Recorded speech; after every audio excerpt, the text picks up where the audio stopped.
Alright, so in this video, I'm going to solve the problem 2 to the power of 25 minus 1.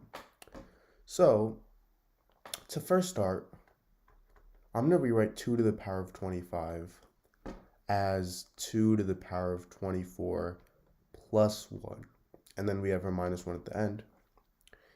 And the reason I'm doing this, and rewriting 25 as 24 plus 1, is so now I can use the property a to the power of m plus n is equal to a to the power of m times a to the power of n.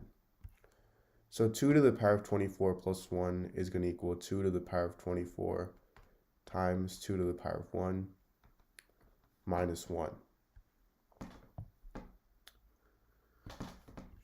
Now basically our goal throughout this video is to change our values to be as small as possible, so then at the end we can do whatever we need to do with them to get our final result. So 2 to the power of 24, how do we simplify this and make it even smaller? I can rewrite this as 2 to the power of 12 times 2. And another property of exponents is that if I have something in the form a to the power of m times n, this is equal to a to the power of m to the power of n. So 2 to the power of 12 times 2 is going to equal 2 to the power of 12 to the power of 2. And I have this times 2 minus 1. So now I'm actually going to plug in the actual value of 2 to the power of 12, because 2 to the power of 12 is small enough where we know the exact value of it. So if you guys don't know what 2 to the power of 12 is, well, 2 to the power of 10, you should always remember this as 1024. So 2 to the power of 11 is going to be double of 1024, which is 2048.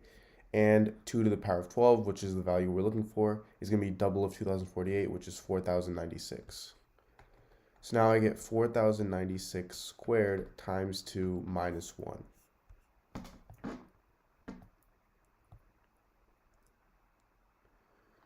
And now this is equal to, I'm going to simplify this, 4,000 plus 96 squared times 2 minus 1. And the reason I'm doing this is because 4096 squared is really hard to calculate by itself. So if we change it to 4000 plus 96 squared, I can use the property a plus b squared is equal to a squared plus 2ab plus b squared. So in this case, a is 4000 and b is 96.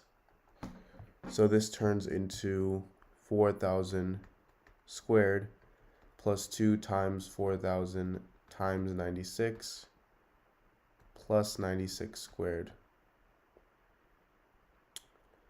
And I have all of this minus 1. Oh, sorry, all of this times 2 minus 1.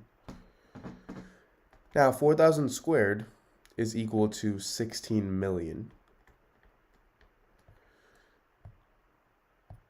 2 times 4,000 is 8,000, and 8,000 times 96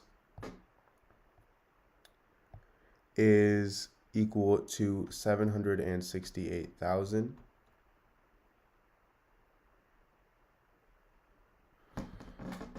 And now I have this plus 96 squared, which is equal to 9,216.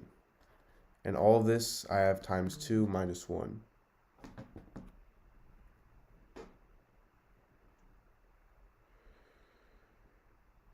So now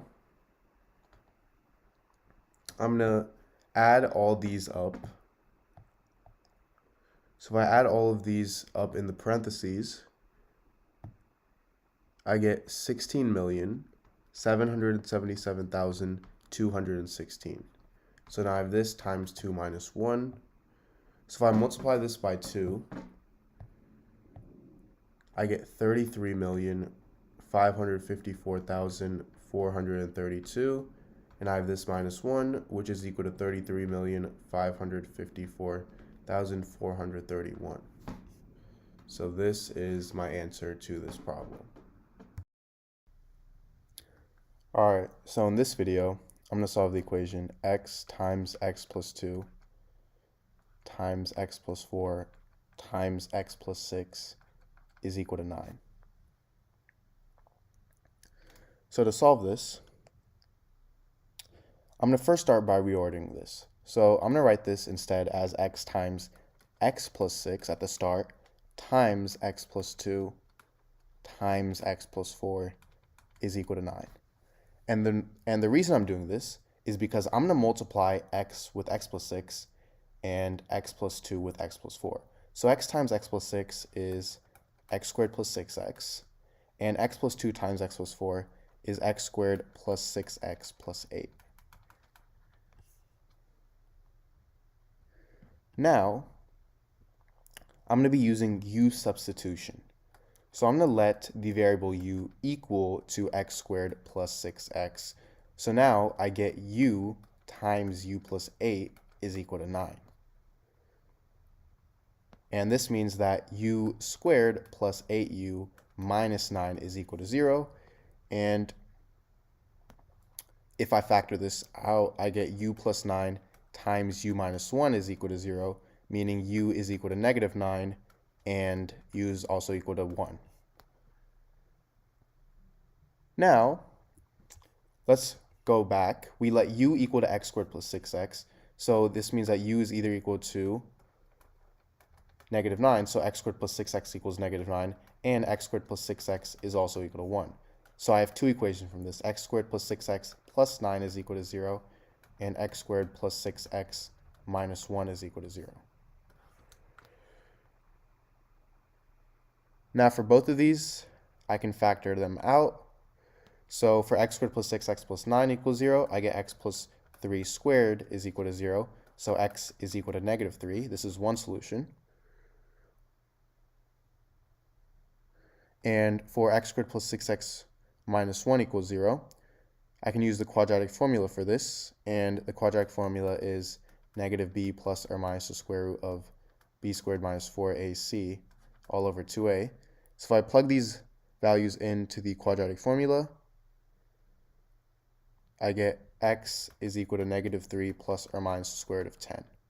See, these are two more solutions to this equation.